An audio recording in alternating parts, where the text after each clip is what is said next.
Let's wait another 1 or 2 minutes for more people to come in. We're starting Cool. right now. Sounds good. I'm gonna get this straight.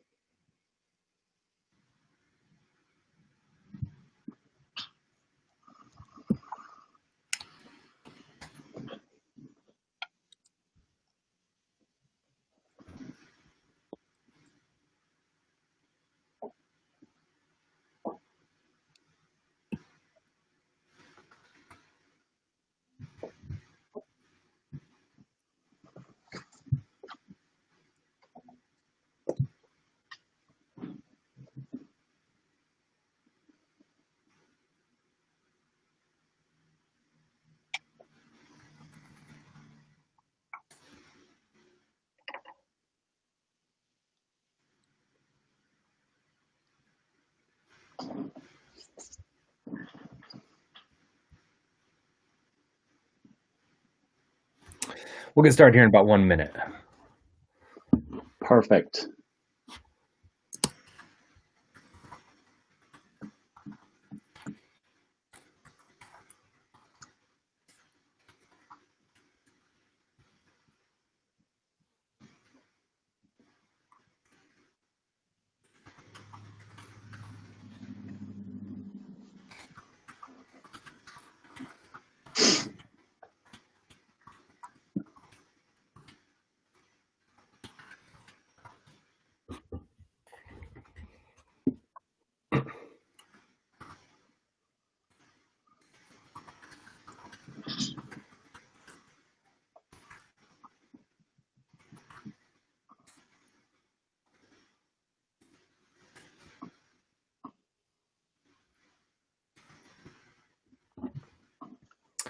Okay, everyone, good morning.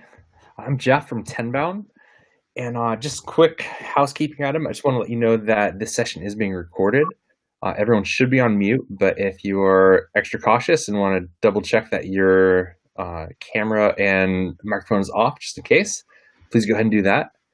And with that, I just want to introduce you to Rachel, Brooke, and Brian, who are going to be doing a panel on how to build an SDR team from scratch and specifically what not to do.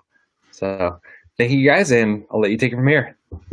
Wonderful. Thanks, Jeff. Hi, everyone. Good morning, good afternoon, good evening, depending on where you're joining us from. Thanks for taking some time to spend with us. We are very excited to share some learnings today. I am with an amazing panel of rockstar SDR leaders in Brooke and Rachel, who will introduce themselves as we move through the process here. And let me, okay. And now I can't change the slide. Is it thinking? There we go. All right. Very excited to hand this off. First question here to Brooke about, what resources do you have and what do you need and what are the pitfalls there? Yeah, thank you. Like Brian said, we're all super excited to be here. My name is Brooke, and I manage a mid-market West Coast SDR team at Outreach, startup based in the Seattle area. We've learned a lot in the last 6 years that we've had an SDR team, so I was excited to chat about this because I do think that there's a ton of things that we all, as leaders collectively here, have learned and are excited to share with you all. When it comes to resources, I think that it's really easy to get caught up in the hey, I want to be super action-oriented and scale really quickly. But one thing that I would keep in mind is just make sure that, you're not falling into the pitfall of scaling with people instead of process. I've made this mistake in my career thinking okay, we just need heads, butts, and seats. We need people to make calls. But if they're not equipped to do that well, you'll find that you might be running into pitfalls along the way. Second, I would say, I think all SDR leaders, or just sales leaders in general, we all have an immense sense of ownership, right? Building out a team is so fun and it's a really unique opportunity. And certainly when you're starting from the ground up, there's a lot that needs to get done. But doesn't mean that you actually have to physically do it all. This is something that I wish I learned much earlier in my career, but asking for help certainly doesn't make you weak. It's actually a really good sense or demonstrates that you've got great self-awareness and can scale even faster. And so one thing that we've tried to do on the outreach side is just make sure that we are really leveraging the team around us. Everybody has an area of expertise or captainship that they are uniquely positioned to share with the team, and probably would jump at the opportunity to do so. So be sure to lean on your teammates, and perhaps even expand the roles of your more senior reps who are hungry for opportunities to contribute. And then last, super important, avoid falling into the assumption that, okay, I need a tech stack. My reps need tools to get their job done. Number one, don't just assume that the tech stack is going to work if you throw it in there. We all know that anytime we buy software, there's some pretty significant change management that needs to happen within workflow, or even in the way that they're used to engaging with that tech stack. And then on the flip side, be conscientious of like, am I actually providing my reps with the things that they need? Of course, salespeople are super resourceful. They'll find ways to be successful. But I would just caution folks to make sure that we're not requiring our reps to operate on a shoestring tech stack forever. We can do things in short sprints, but just making sure that we're checking in and evaluating what the team might need next. That's amazing. Thank you so much, Brooke. And I think I relate, and a lot of people on the call can relate to that second bullet right now, where it's just because you can work 18 hours a day doesn't mean you should work 18 hours a day. Right. Diminishing returns, right? Yes, very much so. Well, thank you so much for that. And Rachel, let's transition into the one that a lot of us deal with a lot, even when whether it's building a team or it's adjusting a team or growing with your organization from Series B to C. What are the pitfalls of getting comp and KPIs? I myself have fallen in this pitfall, so I'm glad to be able to present this side. I'm Rachel Greathouse, and I'm the Director of Sales Development for Sumo Logic. I have been working with teams that were based in San Francisco and then building out new offices in Denver. And that always creates a new challenge of when you're building out an office in a new geolocation. It's a lot of research that has to go into in the first place to make sure that you're setting the bar at the right place based off of what you're trying to achieve, what the regional expectation is, what's going on in your market, understanding what your competitors are offering in regards to compensation. What should quota look like? Overall, what is that average pay structure based off of the experience level of the SDR that you're looking for? Are you looking for someone to come in and it's more of a volume-based, high velocity, more of a meeting setter, or are you looking for someone that's more experienced, that maybe has been an SDR before, that is qualifying out the conversation and then more of an opportunity model? So really understanding what you'd like to achieve in the first place. Is this mid-market? Is it enterprise? Is it both? And overall, make sure that that tiering is there for that experience level right off the bat. So if you're going to have a very entry-level person all the way up to a more experienced that's ready to move on to the next step in their career, that path should already be built upon going in to make sure that you don't fall into the pitfall of having to change compensation model mid-stride while offering someone something when they first started. Don't go cheap in order to start fast. You really want to make sure that you're offering at the right leveling. If you start too low, it'll be really difficult to compete in regards to talent in a particular area, especially in an area that has a large tech market where you're competing for SDRs, as well as making sure that you can keep them so that they have their promotional route within your own organization. Metrics and comps should also be set, shouldn't be set too high or too low from the very beginning. You'll want to determine what that measurement is and make sure that the activities match in a waterfall structure from your quotas. So when you set the quota, waterfall after that in regards to the amount of activities, whether it's email, call, social selling, based off of the objectives that you're looking for. And basically, this all comes down to assuming that culture doesn't come with a new office or a new team. So basically, you want to get ahead of it. Have conversations with other departments that are maybe in a new office. Have other leaders make sure that they're part of that conversation as well to build out what the culture looks like overall in the office. It shouldn't be up to the new SDR to set that culture for the team. You should be the driver of it as a leader. And with that, they'll meet with the team and have an understanding of what motivates them, what makes them excited to come into work every day or dial in, as the case may be right now, in order to make sure that you're setting the right objectives as well as pulling that into the compensation KPI models of what gets them excited. If they want to compete against each other, if that's part of the culture that you want to build, if you want to have positive momentum with spiffs, make sure to add that into the culture from the very beginning. Such good points, Rachel. And I'm just thinking, like, SDR land specifically can, like, you've got really powerful levers when it comes to comp of like, okay, like what are we incentivizing because it is so fast. So really good point about like, hey, like what gets incentivized obviously will get the attention, and it plays a huge role in culture of like whether they're collaborative or they're working within accounts together. Hugely important. Yeah, and you know, I was kind of, you know, falling into the stories that I have in my head about, you know, setting the comp and the measurements correctly the first time. But I think the important part there as well to add is, you know, whatever you choose, stick with it for a while, let it grow.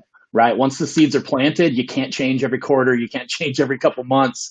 Like, give them time to build some certainty and build some muscle and build some confidence in that process. So yeah, all amazing points. Thank you so much, Rachel.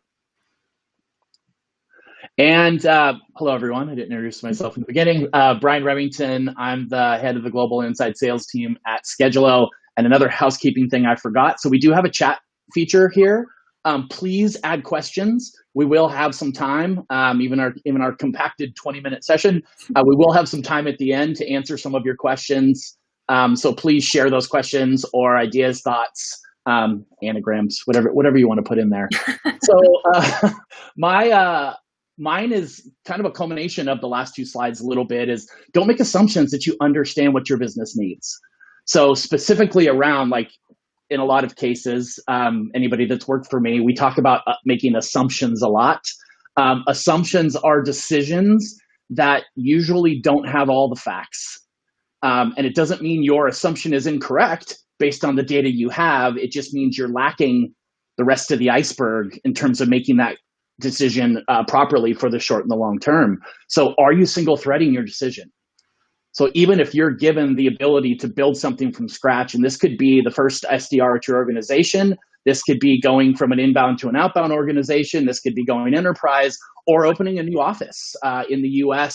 Maybe you're in Dublin or Sydney or Amsterdam or one of those great places that teams pop up internationally as well. You have to bring in a panel of people to validate what you're doing. And what that means is, are you leading too heavily on outbound versus inbound? Are you building an organization because where you are now, you're lucky that you have a good stream of inbound, but where you are going, you know, there's going to be a lot of wood chopping that needs to be done. And the business needs higher ADS, or the business needs to get into a certain vertical. So make sure that you are very, very clear with your marketing organization, with your sales organization. Also specifically around whether you are aligned to marketing or aligned to sales. Each, as we know, have different KPIs and different measurements, and making sure that you are pulling all those people into the decision to make sure that not only are you providing the short-term needs, but also the long-term needs. And to double click on that a little bit, I say, are you thinking too short-term? So are you thinking about, okay, I have a number this quarter, how am I going to hit it? Or are we thinking about what is the plan for that office, or what is the plan for this SDR team? And specifically around, I like to say we are as much a fiscal pipeline organization as we are a talent pipeline organization. So not just what does my organization need from a pipeline standpoint, but a year from now, 2 years from now, what kind of talent does my organization need in this office, or, you know, at HQ, wherever we're building this team? I think it's incredibly important to put that in front of us, because as we know, SDR specifically, and young professionals in general, and ourselves, our career paths are really important to us. And a lot of times that's what's motivating, to know that in a year, 2 years, that there is a plan, and where I am being set up to work, the harder I work, the more opportunity I have to move into a future role. And the tighter that conversation is in the beginning, the more you're going to get out of that team, and the easier it's going to be to build that team.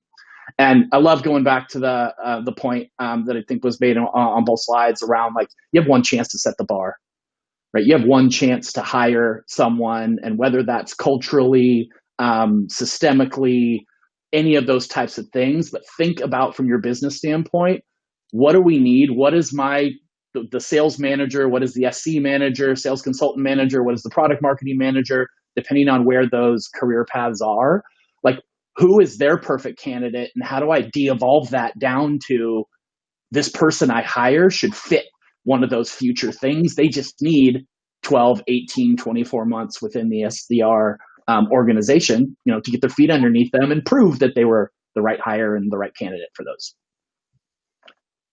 So, Brooke, I'm going to pass it back to you. All right. Give some takeaways here.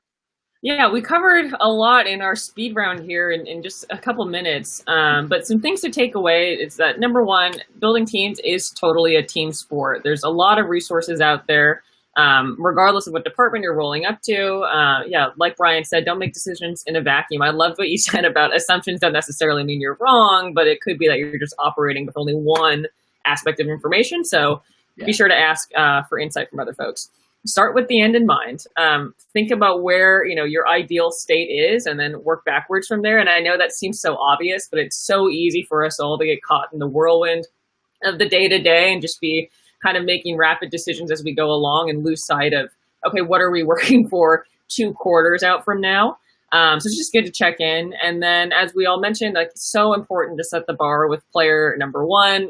We get one chance to do it right. And I think the beauty of the sales community, especially now with everybody working from home and being really active on social media and just looking for opportunities to network, is I've been really pleasantly surprised at how open people are just to chatting and talking shop around, like, hey, what is your comp plan? What are you incentivizing?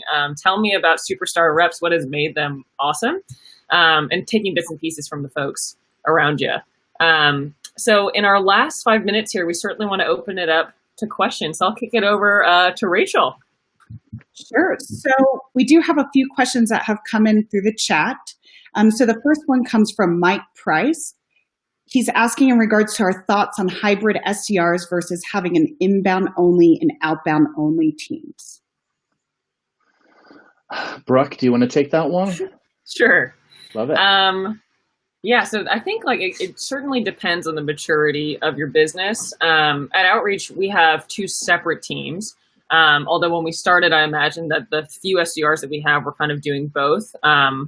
Although early on, we didn't have a strong inbound machine. I think they are 2 different skill sets, and it is kind of 2 different sides of your brain of, like, I'm fielding these requests versus going out and hunting. So I'd say probably okay if it's really early, but long term, I would personally recommend kind of separating the role so that folks can really finesse that skill set. Yeah, I 100% agree with you. And I think that, like, maturity of your business is really important there, as well as, like, you have to look at your TAM, right? Is your total addressable market massive? If it's massive and you have a hybrid team that can be overwhelmed with inbound, then you're not going to get the outbound you need. Mm-hmm. And vice versa. If you don't have enough inbound, how do you set the right numbers and metrics for that team if you're assuming a 50-50? So you really do have to think of that. But I also want to add that it depends too on how locked down and predictable your process is. If you need to be a little more flexible because inbound's going to surge and outbound's going to surge, that hybrid piece is great. But once you get to a point in your business where you have pretty good predictability in terms of volumes and output needed, specialization is definitely the way to go. Perfect. All right. What do we have? So the next question, gosh, they're all coming in right now. A new SDR leadership role with a new company. How much emphasis should you place on autonomy and on the importance of getting process and enablement versus people in seats? Most C-levels want you to build it fast versus build it right. And that comes from Alfred. Great question. It's really about having the conversation up front and setting expectations. I have been in the place where it was more about butts and seats, and when I went back, the individuals that I hired, I probably wouldn't have hired if I had taken the time to review the resumes a little bit better, to have the additional interviews that were needed instead of this fast pace and trying to hire quickly in order to build out that team. It creates more issues later on when then you have to go back and actually put those individuals on a plan, meet them, because you didn't take the extra steps of finding the right individuals up front, and then upon setting those expectations with leadership, that it may take a little bit more time to have those individuals in play, but also making sure that your overall capacity planning is built around the amount of people that you can expect to hire based off of timing. So you want to make sure that that's built out correctly so that you don't have a number that you're trying to hit pipeline-wise that you just can't get to because you don't have the individuals. Yeah, and I think that's fantastic. And I would put on that too, like in your hiring process, have a panel of people that are that you not only you trust, but that are part of the cross-functional team that are going to work with these individuals. Make sure they are representative of all the different groups within your business. But even especially when you're hiring people, make sure they're also representative of the diversity within your organization as well. Making sure that if you make that hire, that it's a consensus hire. So it's hard to go fast and correctly. We can do it. We absolutely can do it, but it is absolutely a team sport. You ask a very hard question. And I know we're at the end of our time here, and there's a lot of questions. We'll compile some of them, but the next slide here, please, all three of us are very open to following up with questions or scheduling time to talk on LinkedIn, or just send us an email.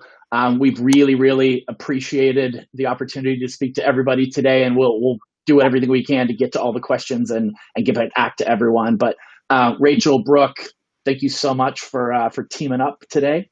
It was a blast. Absolutely. Likewise. A blast. And enjoy the day, everybody. Really good content. And as usual, if you can take 5 things away today, you're a rock star. Two's the norm, but yeah, take some notes and crush it.